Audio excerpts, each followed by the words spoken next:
Protein.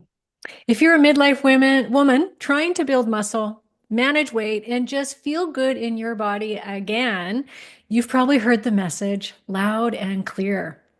You need more protein. You need to prioritize protein.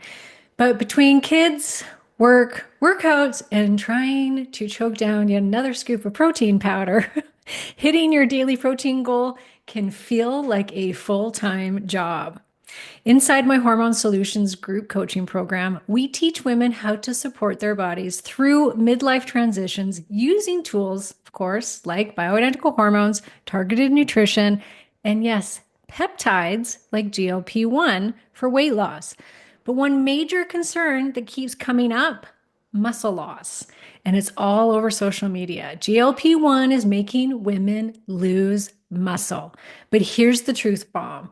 It's not the medication, it's the lack of calories and the lack of protein that's the real issue. This can happen on any restrictive diet. I was just talking to my 20-year-old shredded nephew, Phoenix, who lives at the gym, and he was sharing with me that he's plateauing. I said, you need to eat more calories and eat more protein. And he said, I don't want to because then I'll have to gain weight and body fat. So my advice to him, essential amino acids. It's the best way to support protein intake without piling on calories. Whether you're on peptides, lifting heavy, or just trying to protect your lean mass as you age. And that brings me to my guest today and one of my all-time favorite people to talk protein with, Angelo Keely. Angelo is the CEO and co-founder of Kion, a company dedicated to helping people look good, feel young, and stay strong. His essential amino acids are hands down one of my most recommended supplements for midlife women. But Angelo's not your average CEO. Raised by hippie parents in the health food world, he survived a near-death stabbing at 16, became a professional beatboxer, studied yoga in the Himalayas, and started Kion in his garage with a mission to build a company rooted in integrity, fun, and health for all. This is his second time on the show, and trust me, you're going to love this conversation. We're diving deep into protein, muscle, aging, and how to support your body with what it actually needs without obsessing over chicken breasts or chugging one more chalky shake. So, welcome back to the show, Angelo. Karen, thanks for having me. I love that intro. Everything from the presentation of the content to my your version of my biography. I love it.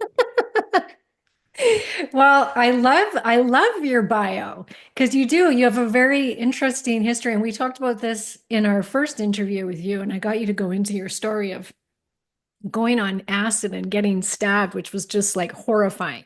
You told me that story actually when I first met you when we had coffee together in Colorado. And I'm like, what? This is what?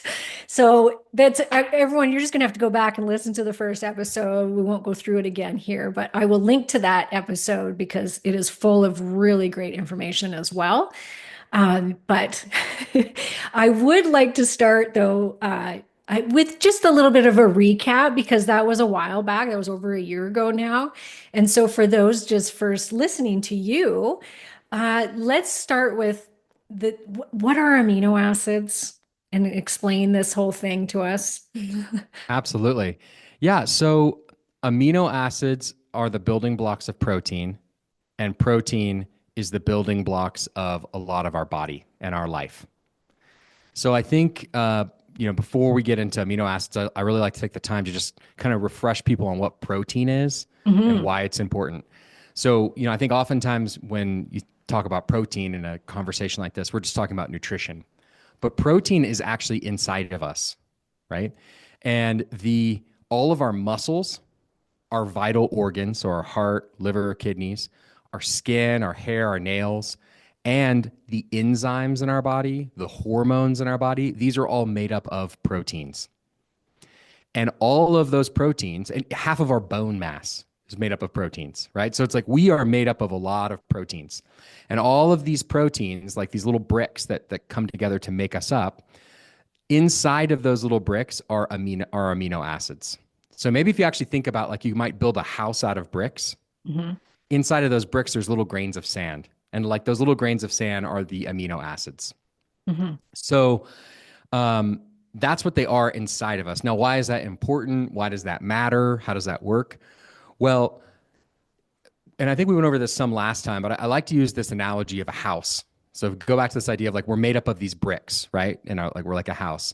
Well, if you to run your house and to run this podcast that we're on right now, right? We need energy coming in. You need electricity to run the dishwasher, the lights, TV, to power our computers, etc. That's what carbs and fat are.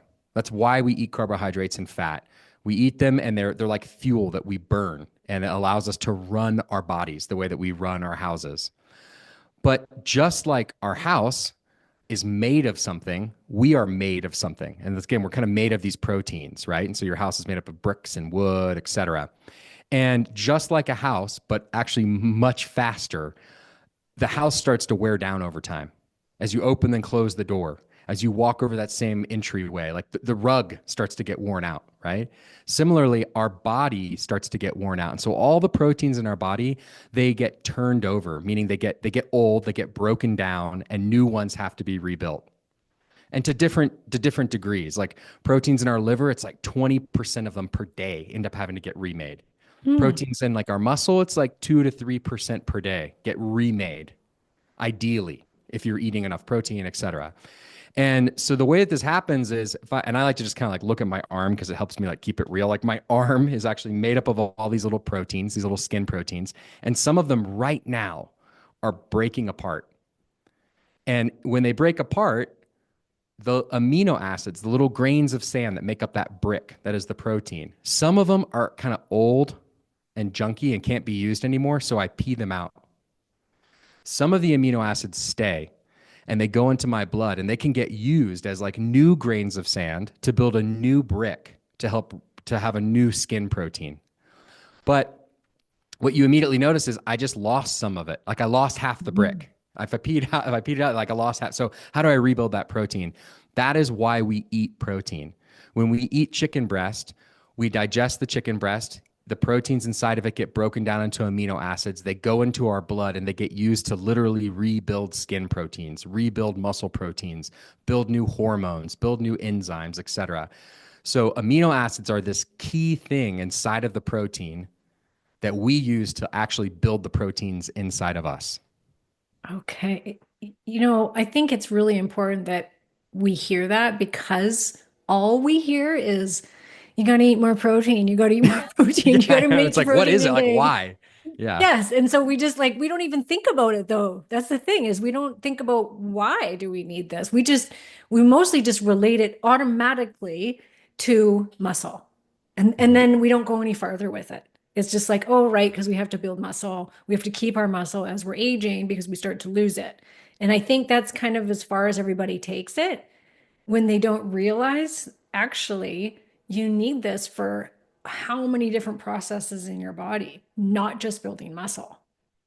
And the connection to that I think is so important is your muscle is a secondary concern for your body after all these other things. Your Ah, body is much more focused on making sure it has healthy heart tissue than it has a bicep. right. It's much more concerned that the liver is functioning than that and I'm kind of tying this to muscle, that your skin is as vibrant as it could be, right? It's prioritizing the use of the proteins of these amino acids you eat to make sure your vital organs function. And what happens if you don't eat enough protein, and this is, we're kind of going into like what might happen on a GLP-1 or any kind of Hmm. caloric restriction, right? You're not getting enough protein and enough calories in to service the need to actually rebuild heart tissue. So where does it get the amino acids? Where does your body get the amino acids that it needs to help rebuild that heart tissue?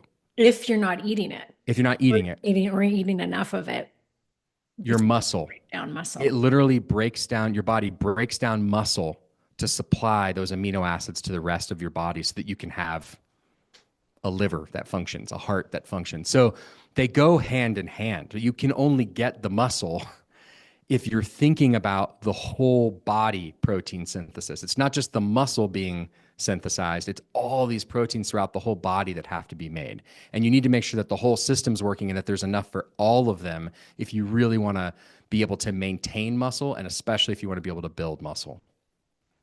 That's crazy. I wonder, do you know if there's much of a biological driving factor behind essential amino acids, or if it's just primarily protein? Like, I kind of want to separate the two. Like, Uh even huh. though protein is made up of essential amino acids, when we look at it, like, okay, we can pull out these essential amino acids, but and then there's the food we can eat, the animal protein mainly, that's going to give us that protein, which then gives us the amino acids.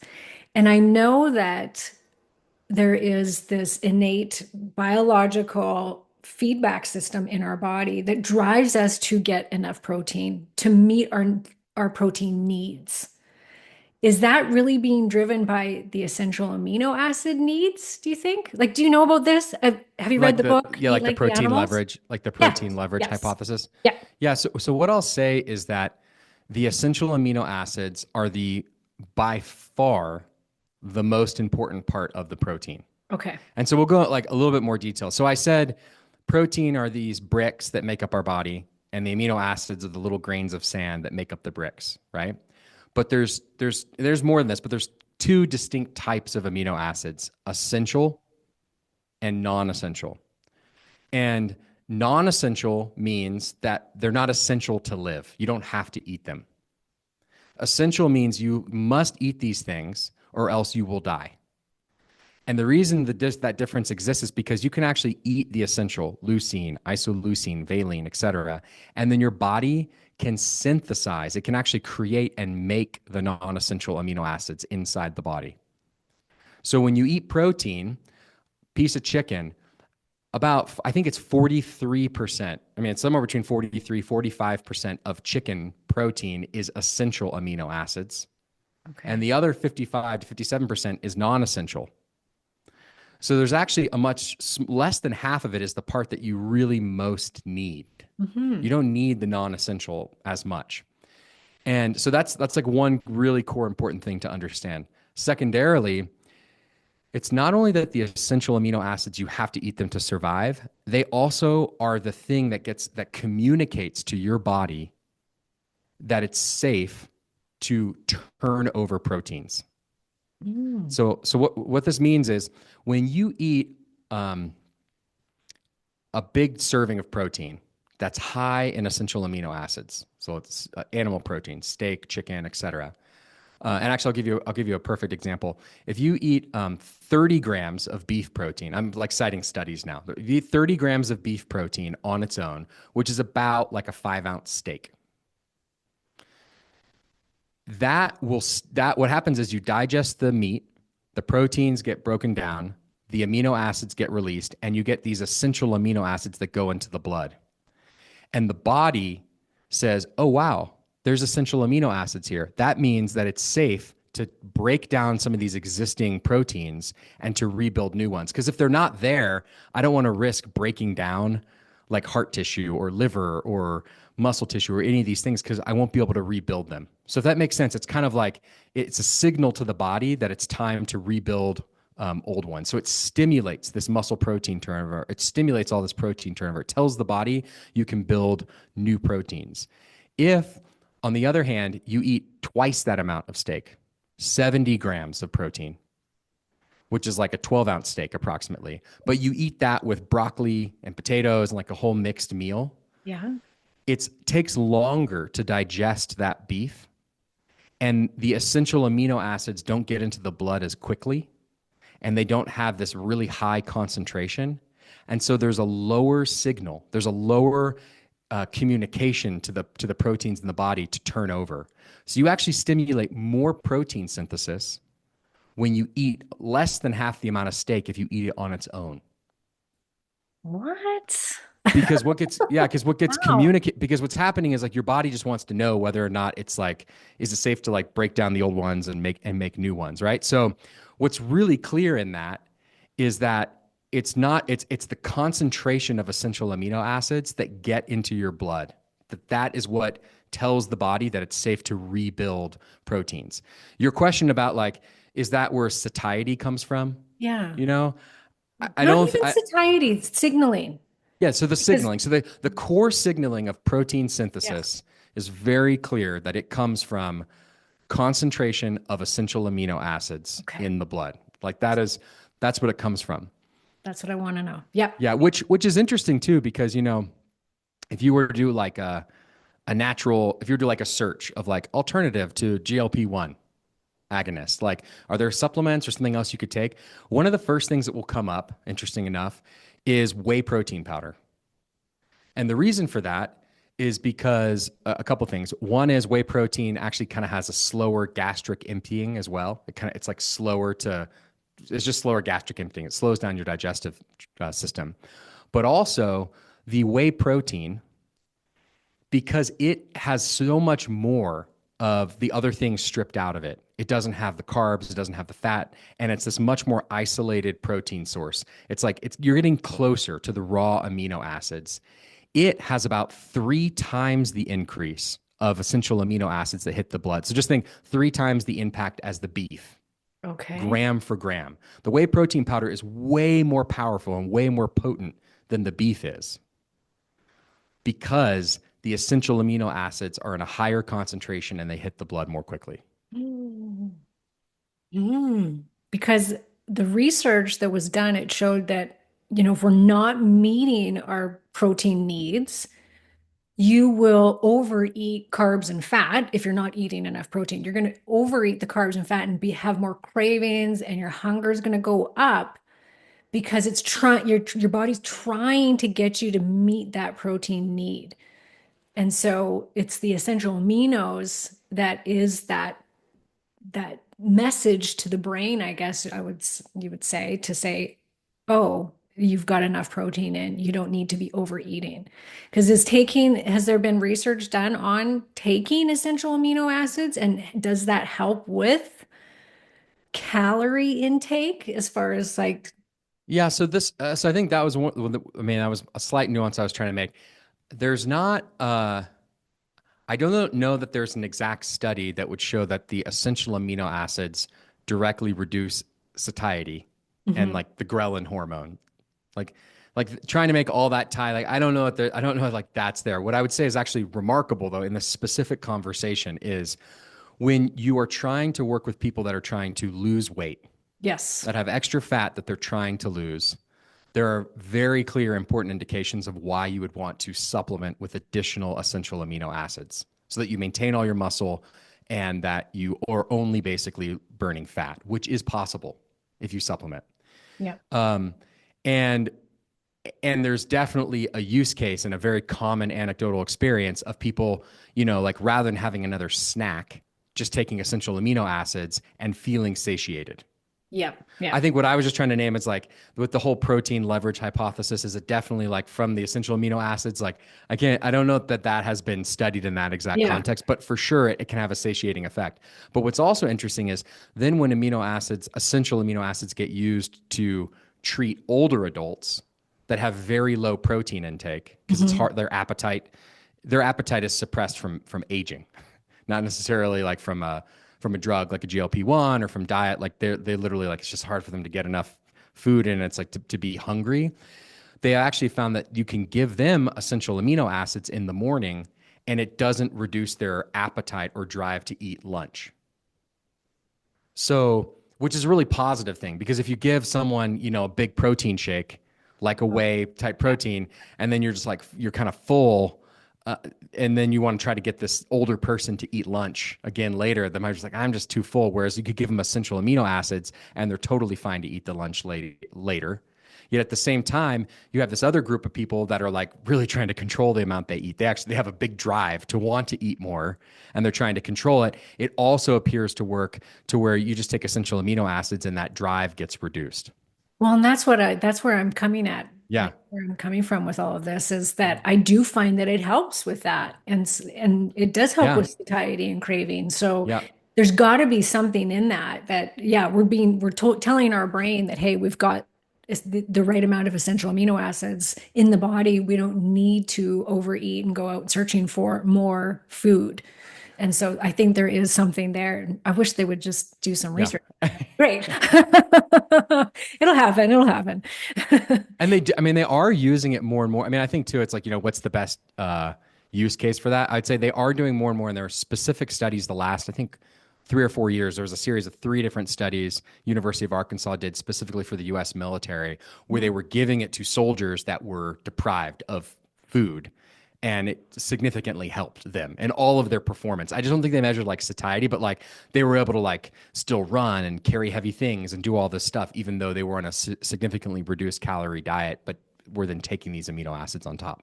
So Mhm. there's studies out there. It's like it's hard to find, if what about like a 50-year-old woman who's on a GLP-1 and she takes the EAAs, like Yeah. there's not like an exact satiety study for that. But I would say in the general scope of things, like yes, what you're saying makes a lot of sense, and that is how people use them. Yeah. Yeah. Yeah. What is the difference between then taking a whey protein powder shake or taking essential amino acids? Are they giving us two different benefits, or is one better than the other? Great question. So there are 2 different tools to accomplish the same goal. The essential amino acids are significantly better. Okay, that's what I thought. So basically, I gave that example of the whey protein to the beef. Well, here's an example. The whey protein, it also is only about half of it is essential amino acids. Okay. The other half is the non essential. And the non essential, they stimulate zero new protein synthesis. They have no role in stimulating additional protein synthesis. So when you take the essential amino acids on their own, and you can take them in a format where you increase the leucine and the isoleucine, you can kind of tweak them a little bit. And these are all natural amino acids, but you can tweak them and increase them a little bit. And it's only the essential amino acids. They have about 3 times the impact as the whey does for young adults. Every decade after 30, it increases by about 1 time. So, for example, 5 grams of essential amino acids, if you're 30, are equal to about 15 grams of whey protein. When you're 40, it's 4 times, so it's 20 grams. If you're 50, it's 5 times, it's 25 grams of whey protein. So it's much easier to take one little scoop of a Yeah. fruit flavored kind of light amino acid beverage that, again, still appears to produce this kind of satiety, versus trying to drink a 25-gram protein shake, Whey you protein. know? Yeah. I hate So all protein powders, really. I yeah, just, so it's basically it's a way more efficient concentrated form of why you take away protein, of why a protein powder exists and why it works. Mhm. So I think if you're considering something like, hey, I'm trying to get in more protein and how can I do that? Is a protein powder the right idea? What I would say is if you love protein powders and like, that's like just like your jam, then they are a good solution, and they're better than I think just trying to eat that much more meat. Yeah. Yeah. But if you don't really care either way, and maybe you don't like it that much, essential amino acids are vastly better. They're way more impactful. For a 50-year-old woman, they're 5 times the impact. So Yeah. why waste time on that? That said, it doesn't mean that whey protein or protein powders aren't good. They're just not, they have a much lower impact. Yeah. And for anyone that's been on a GLP-1, I have been, and I still am on it. Uh, it is so challenging to get in protein, to get in enough food, period, especially when you're in the weight loss phase of it and you're on a weight loss dose. I found it was like near impossible to get in, you know, I would say maybe 30 grams of protein for the whole day of animal protein. Like it was really challenging because everything in your brain shuts off to want food of any kind. Mm-hmm. And so it's like force feeding yourself. And if I hadn't had, like, thank goodness I had discovered Kion aminos by then, because I lived on the, like, I really believe that is why I didn't lose muscle during I was only on the weight loss part for 3 months, but I have a picture of myself like flexing at the end of it. And it's like, you can see I did not lose any muscle. And actually, GLP-1s can help to build muscle because your muscle can become more glucose sensitive. And so it can help, but you have to eat enough protein in order to do that. So I made sure I still kept lifting weights just as much as I was. And I supplemented multiple times a day with Kion aminos. So it really does, because there's no calories to it. It was not filling, it's just in your glass of water. And that made all the difference. So And so anybody that's on GLP-1, then that's the ticket. yeah, I was just going to say too, the science behind that is that when you go into caloric restriction, when you eat less calories than you need in a day to maintain your current weight. If you eat like if I need 2,000 calories a day to maintain my current weight, then if I eat 2,000 calories, I'm going to stay the same. Mhm. If I eat 2,100 calories, I'm going to slowly gain weight. And it could be a combination of fat and muscle depending on my exercise. If I cut calories from 2,000 down to 1,000, I'm going to lose about 2 pounds a week. It's just that is like what's going to happen. And maybe even a little bit more because muscle can be burned actually much more efficiently than fat. You can learn like I could lose more pounds of muscle. And if you don't want that to happen, so if I'm cutting, say, from 2,000 down to 1,000, which is what happens oftentimes people on a GLP-1 because there's just no appetite, right? Yeah. Um, if you do not want to lose muscle, you have to consume even more essential amino acids than you needed before Mm, to maintain the same muscle. that's a good And the point. reason for that is because when you don't have these sufficient calories, right, you immediately start, and you don't have sufficient protein, you immediately start breaking down your muscle tissue to supply the rest of your body with these amino acids that can, again, maintain your heart, your liver, kidneys, et cetera. But on top of that, your body is hungry, right? Even if your mind is not hungry, say on a medication, your body is thinking, oh, any food I get, I don't want to use that protein and those amino acids to help rebuild my muscle or to rebuild my proteins. I want to try to burn them. And so it actually will convert them at a greater rate via gluconeogenesis into sugars to try to use them as energy. So recent studies actually going back to these more sponsored by the US military, if someone is on a 30% caloric deficit, so that's not even, that's going from say 2,000 calories down to 1,400 calories per day.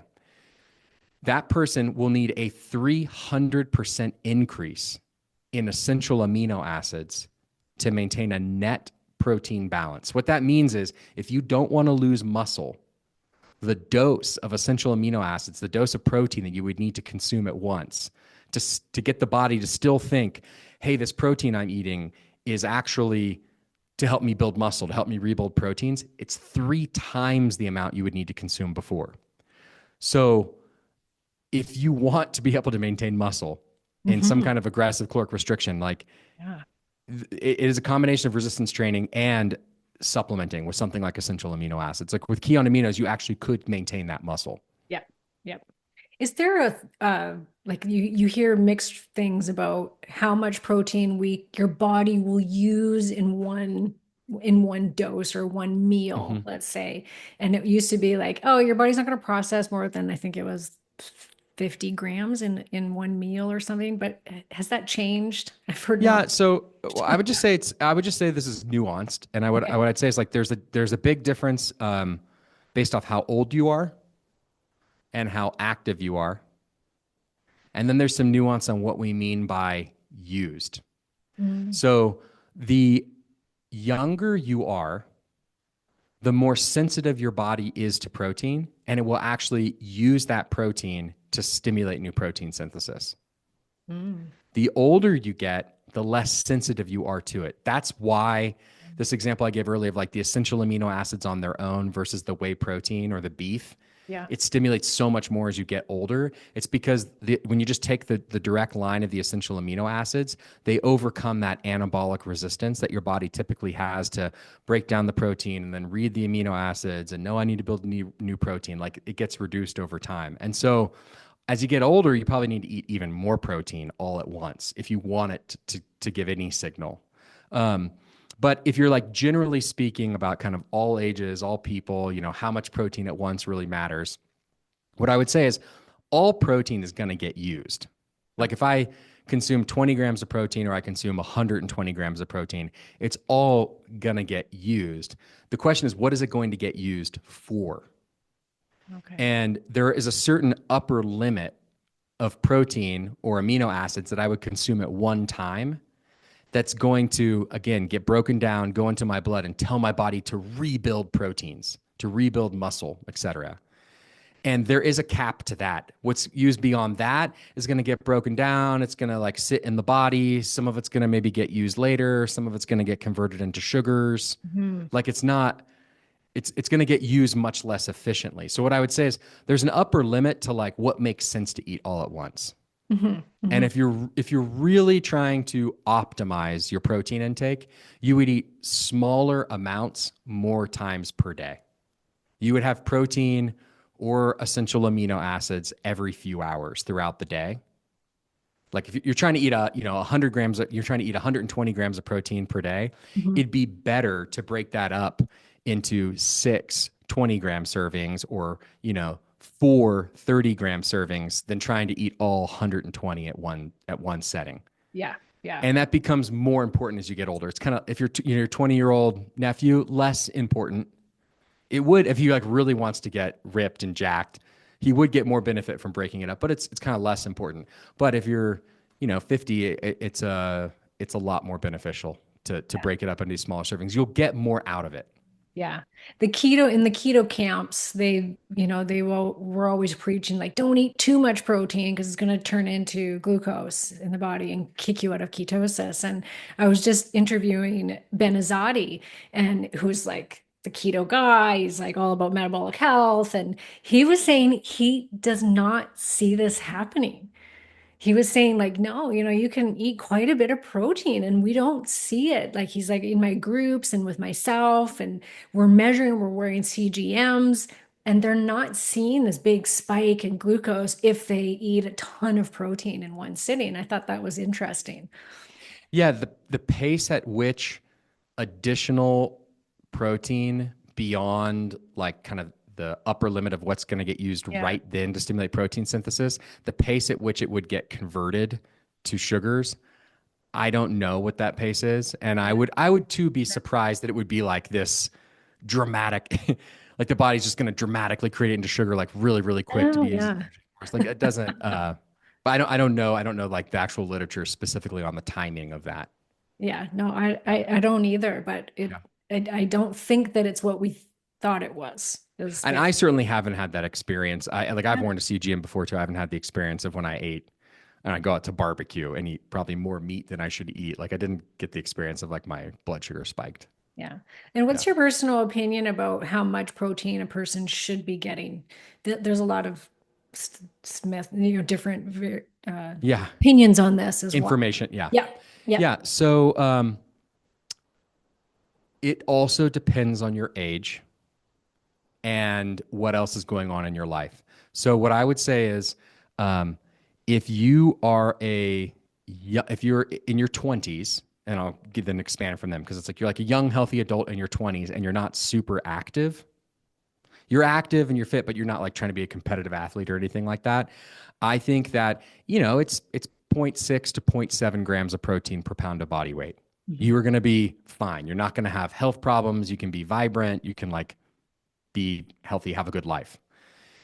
As you age, you are going to get less and less out of that protein and you're less sensitive to stimulating protein synthesis. And that's where it starts to make more sense to go to 0.8, 0.9, 1 gram of protein per pound of body weight, et cetera, as it goes up as you get older, or to think very strategically about, I'm still going to eat 0.7 grams of protein per pound of body weight, but to get to these higher, 1 gram or 1.2 grams, I'm going to take essential amino acids instead because it's actually going to have a much greater impact to like to stimulate this new protein synthesis than eating that much more beef jerky as a snack is going to provide. It's going to provide many, many times more the impact. So I think it's a better, rather than just thinking I need to eat so much more food, I think to think more in terms of like, how can I supplement with a protein powder or even more ideally with an essential amino acid supplement to hit these higher levels? So that's in aging adults, and as you get older, I would think more and more about trying to get even higher levels or increasing your essential amino acid and take even greater. Mhm. Um, if you're trying to lose weight and you want to lose fat and not lose muscle, then it's like as much protein as you can eat. I would say definitely a gram of protein per pound of body weight Okay. and be taking essential amino acids. And Okay. if you just can't do that, like supplement with even more essential amino acids. And if you do that, just like to put it in really stark terms, if you don't do that, the chance is that when you lose 10 pounds, your first 10 pounds, it's going to be 6 pounds of fat and 4 pounds of muscle. That's not that awesome. I mean, it's cool. It's cool to look at the scale and see that you lost 10 pounds, but that 4 pounds of muscle it's harder to get back. And Yes. that 4 pounds of muscle is a metabolic engine. Yes. It burns calories. It helps you move easier. It makes exercising easier. It makes you stronger. Like it is such an asset. So then You're the question would be like, how so. can I make it to where I lose 10 pounds of fat and lose no muscle? And Mhm. that is why you want to try to eat more protein, and it makes so much sense to be taking essential amino acids as a supplement because you do have the opportunity to lose 10 pounds of fat and no muscle. And that, I tell you, like the way it's going to look on your body, the way it's going to Yeah. feel, the ability to sustain the weight loss, like everything is going to be better and easier than if you had lost the 4 pounds of muscle. Yep, yep. And when I gained a bunch of weight at menopause, that was the one thing that really started to shift it for me because I was doing everything right. I was a weight loss coach. I was eating really well and exercising. But it was going, okay, I'm going to be purposeful about how much protein I'm getting in, and I'm going to increase it while I increase my weightlifting. And I didn't focus on, cutting calories and things like that. It was just more protein, more heavy lifting. And it's finally what got the scale to come down. And it was like, all right, see, there you go. And Mm-hmm. body composition changed so much. So it wasn't just like the weight on the scale going down. My body looked completely different Which because of, that's, oh, go ahead.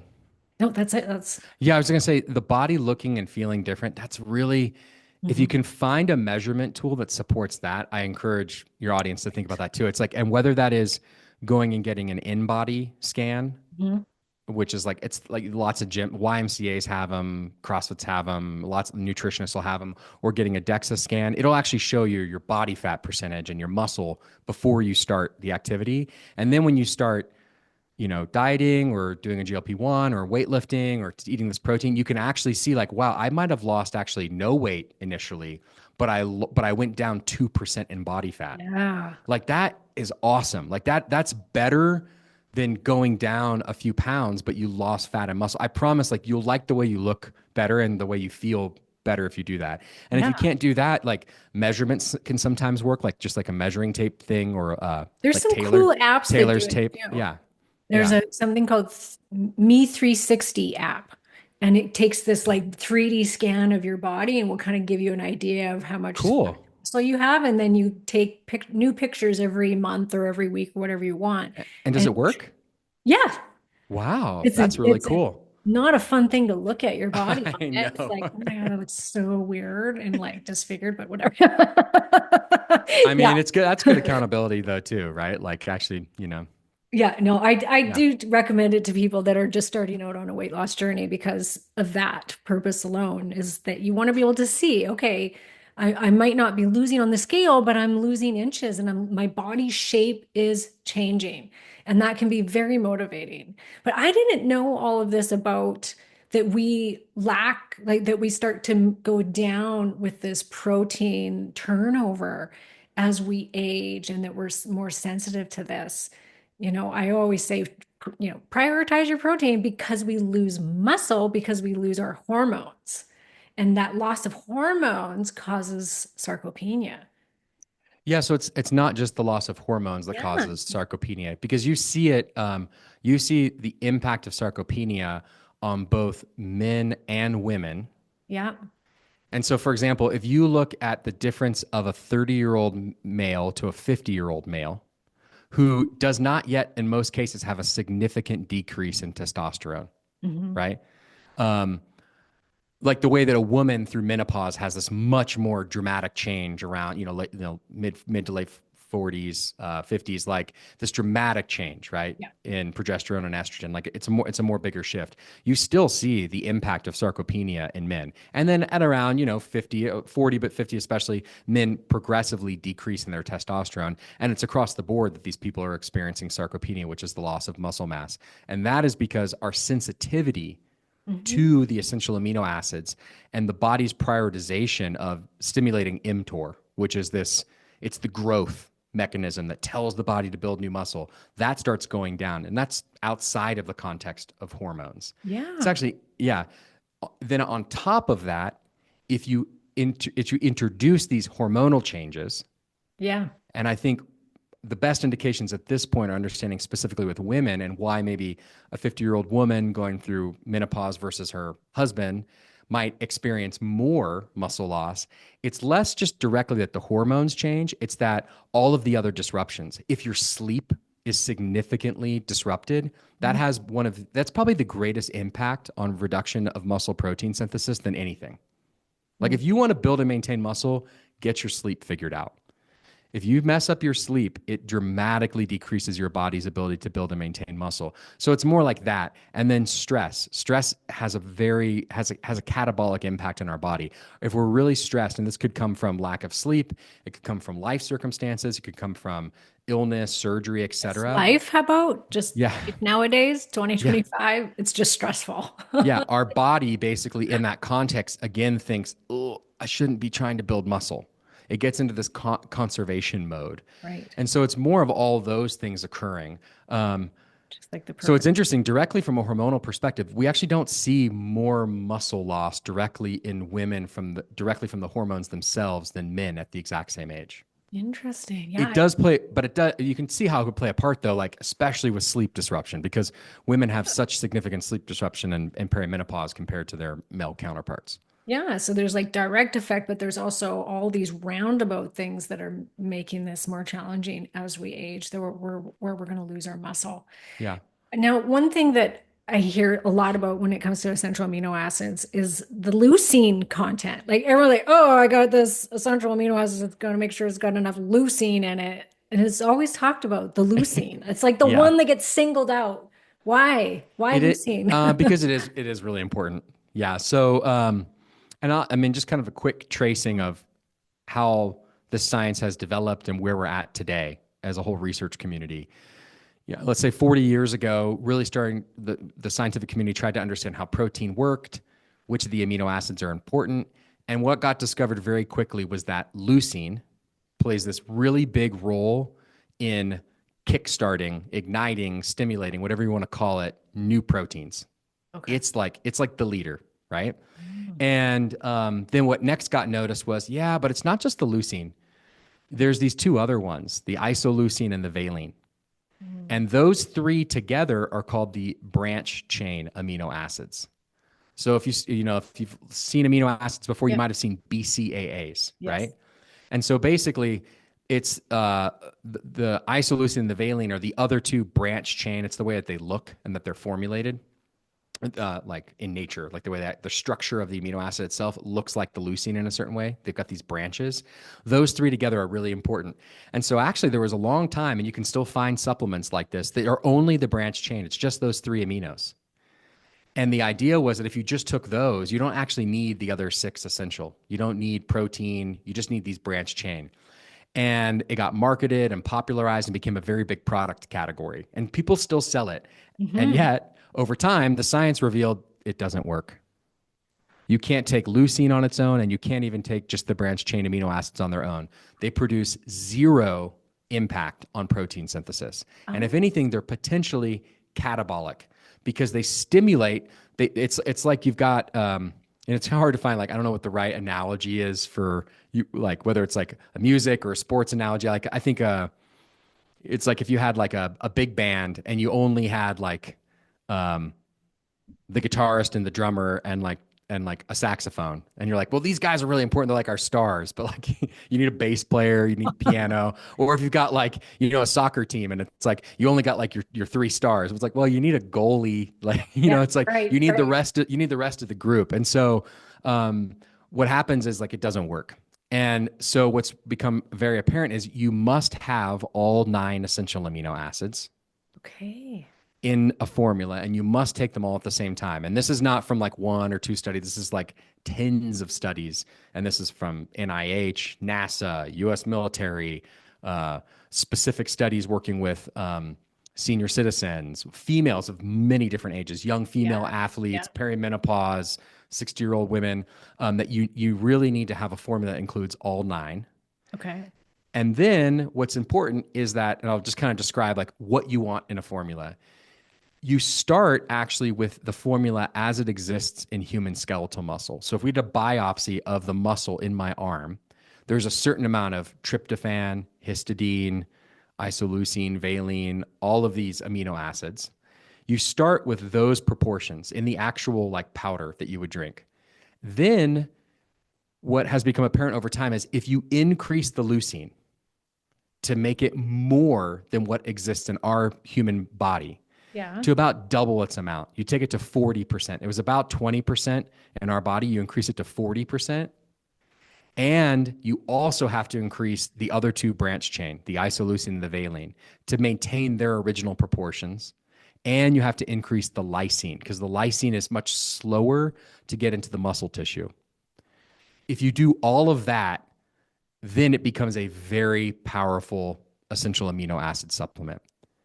If you don't do all those things, it's not as powerful as important. So it's not just the leucine, it's the leucine, but then you also have to increase the other branch chain and the lysine. And the whole thing you ideally want to on a base that's based off of how our natural human physiology works. So you kind of like take our Yeah. natural physiology, you mimic it, and then you increase the more potent signalers in Okay. the whole formula, and that's how you get the ideal formula that actually works. And that's again, widely published by many different people. Yeah. So they all work, they have to work synergistically together in order to work. Yeah, but To if the you get more leucine in there, it does make the thing stronger. Okay. Yeah, And does Kion has more leucine in theirs, yeah, obviously? we follow the science We exactly follow as the it's science. published. Okay. Yeah, Yeah, which I would just obviously. note that too. I would just note that too. Anyone who markets you like proprietary blend, do not buy an Oh, amino yeah. acid supplement that is proprietary blend or doesn't tell you the exact amounts because it is all well published and well studied, and I don't know what they're hiding. Like there's not some like secret thing, or if you're trying to base it off like old science or add in other amino acids you don't need or some kind of other special ingredients, like it's very published science. It's not Yeah. like it's not some secret thing that like we made up Yeah. or Well, they or some other brand said they made up. I've tried looking for alternatives, and I've like in Canada, especially because Canadians, it's always hard to get things in here from the States, but I've tried to find good, reputable brands that have amino acid supplements, and none of them have the right combination. I haven't been able to find one anyways, but so, I'm lucky I get my Kion, but uh, if somebody's in Canada, it's a little bit tougher that to get it up here for some of us. So you need to have somebody here in Canada. Actually, I can hook you up with somebody that can ship it out for you. Let's talk more about it. All right. Help us Canadians out, Angelo. Uh, the the other thing that I wanted to talk about was creatine. And now I know this isn't an essential amino acid, but it's something that I'm seeing more and more, and it seems like it's on par with essential amino acids, like the buzz about Uh-huh. them. Yeah. It's like you're hearing all this about essential amino acids and how great they are. And I've been on that for 2 years now. Now I'm hearing creatine, creatine, creatine. So, do these two go together? Tell me about creatine. I know that you also sell creatine as well. So, tell me, why do we want creatine on top of the essential amino acids? Creatine is another very highly studied supplement, and I'll just say it's legit, and it's Okay, good. also a good investment and worth your time. I mean, there's so many Okay. supplements out there, right? I So when know. something becomes the buzzword, it's like, is this the thing I need now, or am I just adding one more Yes, thing, that like I don't, that's the it. marketers are talking about? No, it's really legit. So creatine is a metabolite. Basically, it's what some amino acids turn into. Okay. And it exists in food. It's in red meats and fish, pretty much. It's not really in plant-based diets. So it's really important if you tend to not eat much red meat and fish to think about supplementing with it. But there's also benefits, even if you eat a lot of red meat and fish, to consider supplementing. Okay. Creatine is very different from essential amino acids, but very compatible. I actually take them together every single morning. Like Okay. first thing in the morning, that's what I take. Um, Creatine is a basically it's like a third energy source. So you've probably heard of aerobic energy and anaerobic energy systems. And Yeah. this is like if you're going for like a slow jog and you're like using oxygen to convert the glucose versus if you're like running really hard or pushing really hard, you go into these anaerobic systems. Well, there's another system called the phosphocreatine energy system. And what it is that creatine gets stored in our muscles. And when we need to perform a really intense exercise, like lifting weights, it's easier to convert the phosphocreatine into ATP, our natural energy source, directly from the muscle, like really quickly. Mm. So if you take creatine consistently and you build up more of these phosphocreatine energy stores in the muscle, then what you'll find is if you used to be able to do, say, 10 reps of an exercise, now you can do 12. Okay. It literally helps you to push through and to get that one, like one more burst of energy, two more bursts of energy to exercise a little bit more. And if you do that consistently, you can start to see and understand, oh, duh, I'm going to get stronger. I'm going to get more muscular endurance. I'm going to get, my muscles are going to perform better. So that's what creatine does. That's how it works. That's why it's been such a popular supplement for so long. It's interesting. I mean, I think historically it's kind of like a high school gym bro kind of Totally. supplement because you can see why they liked it, right? It would help them exercise better in the gym. But then what's happened over the last 20 years, particularly over the last 10 years, is people realize, wait, this is good for everyone. This is good for men of all ages. This is good for women of all ages. It has all this, awesome benefit. Like more people should be taking this. And then more studies came out working with, you know, middle-aged women, senior women, and like seeing how much Mm. benefit it provided. And they're like, wow, this is great. Like obviously there's an opportunity now to market this to broader audiences. And then that's why you hear about it so much. I Yeah. think some of the other really interesting things that have come up more of late around it are around cognition. I was going to ask about that. I heard something about the brain. I couldn't remember what it was. Yeah. So our brain also stores creatine. And it also uses creatine for certain types of mental functions. So under much higher doses, though, I would say, like when they're studying this, it's like I take 5 grams a day. It's like one scoop. It's like 20 grams of creatine, and they do this a lot specifically with older adults. I think it's like 60s and up. Um, it can improve processing speed and memory pretty significantly. So when people start taking this daily, like 20 grams a day daily, they actually have a pretty significant improvement in processing speed and memory. It doesn't really extend beyond that. Like they've looked at like overall executive functioning, cognitive functioning, kind of does it make you like smarter? Like no, No. but it does improve memory and focus. It appears from these studies.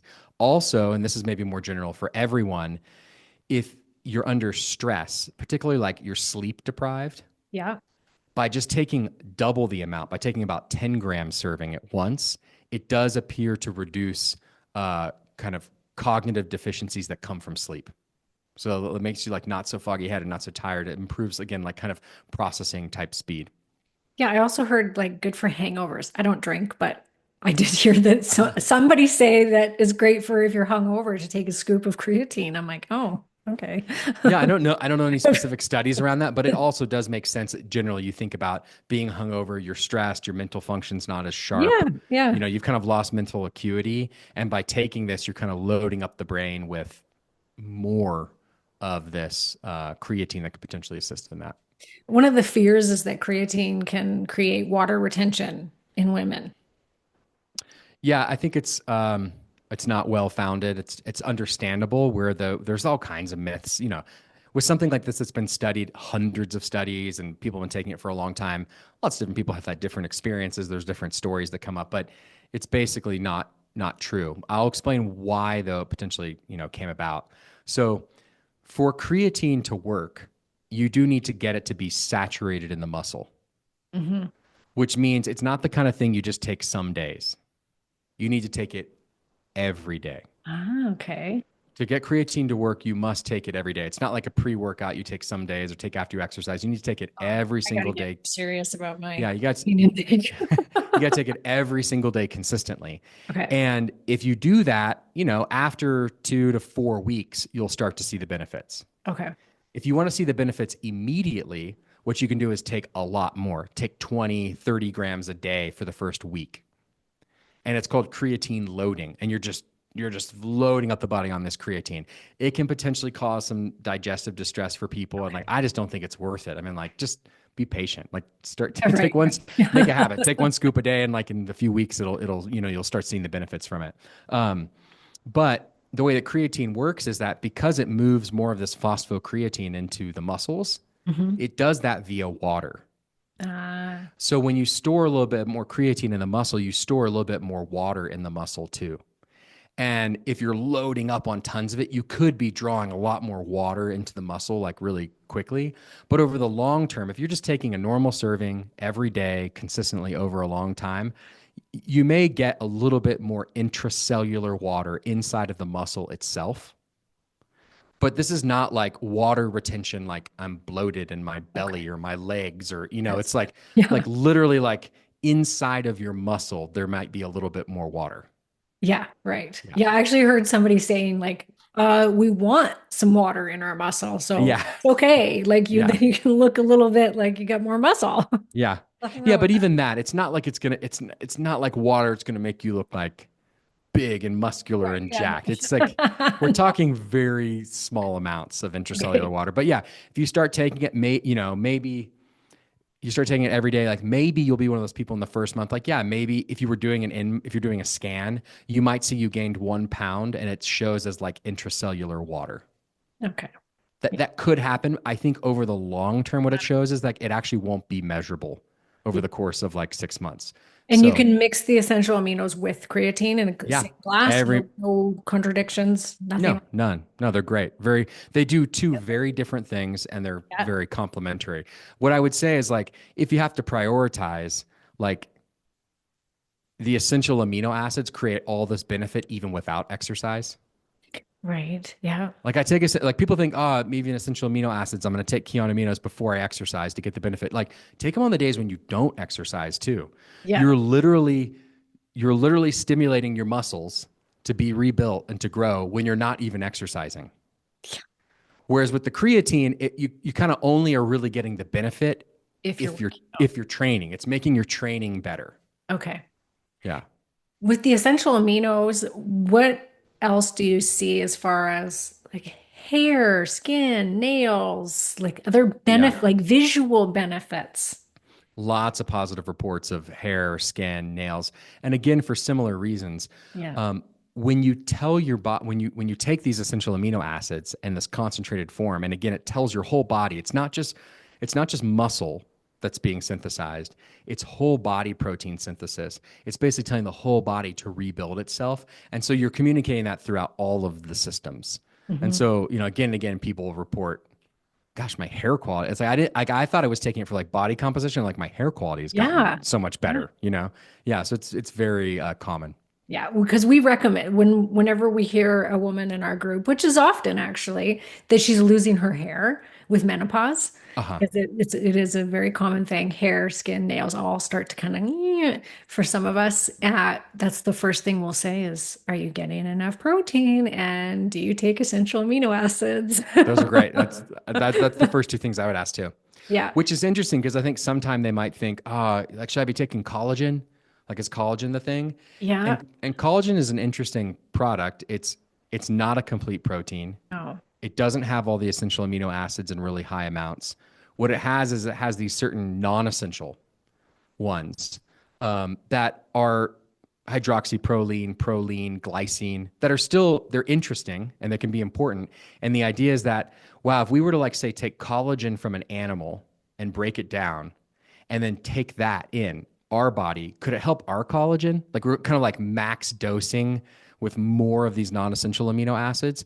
And what I would say is like it could, but it seems like it's had kind of mixed results in the literature, like really how much benefit it provides. I would say that for someone in menopause, it's a lot more. I would say there's a greater likelihood of benefit for that audience than like a 25-year-old female. I would say it's a total waste of your money if you're a 25-year-old girl. Like just don't do it. Yeah.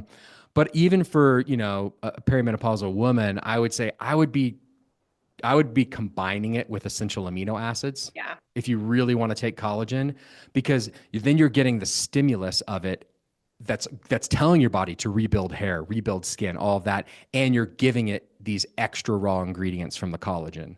But Right. again, kind of taking it on its own, again, I would definitely prioritize essential aminos before I prioritized a collagen supplement.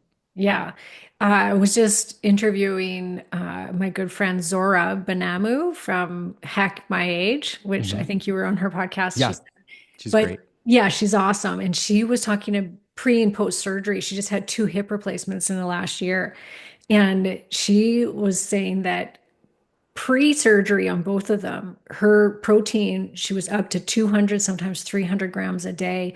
And she said she was having to supplement all day basically with Kion aminos. And she said if Yeah. it wasn't for the Kion aminos, she's like, they were like, I couldn't have done that. She said there's no way I could have got that high. But she really, like, she thinks that her body and the way it repaired itself and healed post-surgery, she said 100% there's so much thanks to the amount of protein that she was taking in prior to. There's so many stories of orthopedic surgeons recommending taking essential Wow. aminos pre and post surgery, specifically for that.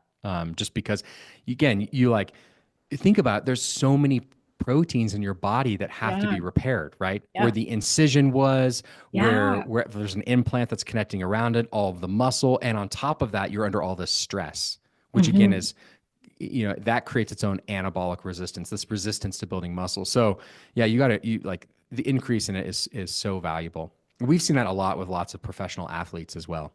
Yeah. So how would you recommend, or how much would you recommend a woman take it? Like, what is the scoop in grams of protein? Like, is there an equivalent? That's what I was gonna. It's a what's your typical audience age?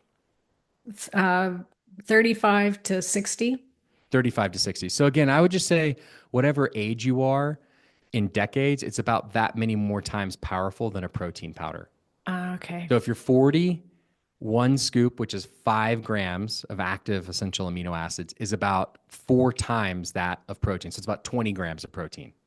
Wow. Okay. If you're 50, it's about 25 grams. If you're 60, it's about 30 grams. Mm. Yeah. Yeah. And, I think like most things in health, the most important first step and where you get a lot of benefit is just by doing it. So it's Yeah. like Right. one scoop daily, being consistent, Yep. actually sticking with it, you will see significant improvement. And, some people experience it within a week. It could be, a few weeks, 45 days. Like you will see the benefits. You will start to experience it. And then if after that you're like, wow, I love this. Is it okay to take more of this? Absolutely. Okay. It's been studied to be safe up to 20 servings a day. Oh my Yeah, goodness. so it's like 100 grams of supplemental That would make EAA. So, sense. yeah, so it's like, yeah, so I'm not saying you need to do that, but I'm saying like it's like safe as a very high safe upper limit. And really, I think as many other times that you want to take it per day, it's totally, up to that limit. It's safe and it's going to improve this overall protein synthesis. So, some people take it, and you can also take more than one serving at once. You could take Okay. up to 3 servings, 3 scoops at once. It's kind of Yeah. your question earlier about like how much protein is worth it. Yes. Yeah. So up to 3 servings at once is kind of your maximum benefit. After that, it kind of plateaus. I wouldn't take more than 3 servings at once, but up to three, it's 3 times better than one serving. Yeah. But there's budget involved and kind of Yeah. where and how you want to use it. But when you think about how much more efficient it is than protein powder or meat, it's like it's cheaper. Obviously you need to eat whole food meals, but when you're trying to find these supplement things, it's cheaper than trying to Oh take my more protein powder. God. It's cheaper than trying to eat more Beef, beef. just Yeah. period beef is Yeah. ridiculously expensive right now. You So know, one steak is one can of Kion aminos. yeah. Yeah, and you think about that, that's a lot of servings of essential Yeah, amino acids. Yeah. yeah, yeah, Um, but yeah, I mean, start with once a day. I yeah, think first thing in the morning is great. And then if you want to, as many times as you want during the day. And I think people find, again, it can help like mid-morning slump rather than maybe having more coffee or a snack or something like that. It's great in the afternoon. It's excellent before bed. It will not keep you up. yeah. So it's really, I think, as much as you want after that. Yeah, But my start with husband and once. I are both 1 to 2 times a day. If we have a good workout, we'll usually do 2 scoops in a day. Uh-huh. And I definitely like 2 scoops better than 1 scoop a day. Like it Uh, just feels better for me. uh-huh. Yep, for sure. It feels like 1 scoop is just like, yeah, okay, it's good, but 2 scoops is like, okay, now we're Yeah. talking. And you were generous enough to give a really good coupon to my listeners. Everybody can go to getkeyon.com/hormone, and you're going to get 20% off your order, which is really great. Definitely try it. It tastes better. Actually, Zora and I were just talking about this, how we've tried other essential amino acids. Taste wise, you hands down have the best tasting amino powder for sure. So appreciate that. Uh, and it works. Like I said in the beginning, and this is God's honest truth. I recommend Kion aminos probably over majority of supplements that I recommend to women, right? Because I recommend a lot of different things because I know that the benefits of all of these supplements, but this one is my one of my top ones. I'd say my top three supplements that I recommend. So thank you for making such a great product. Well, thanks for the support and thanks for just hosting conversations like this and trying Mhm. to educate your audience and do Yeah, such I've valuable learned work. lots in this conversation. Now I'm really gonna be pushing protein because little did I know all of these things. So I appreciate it and thank you for coming on the show. Thanks for having me, Karen.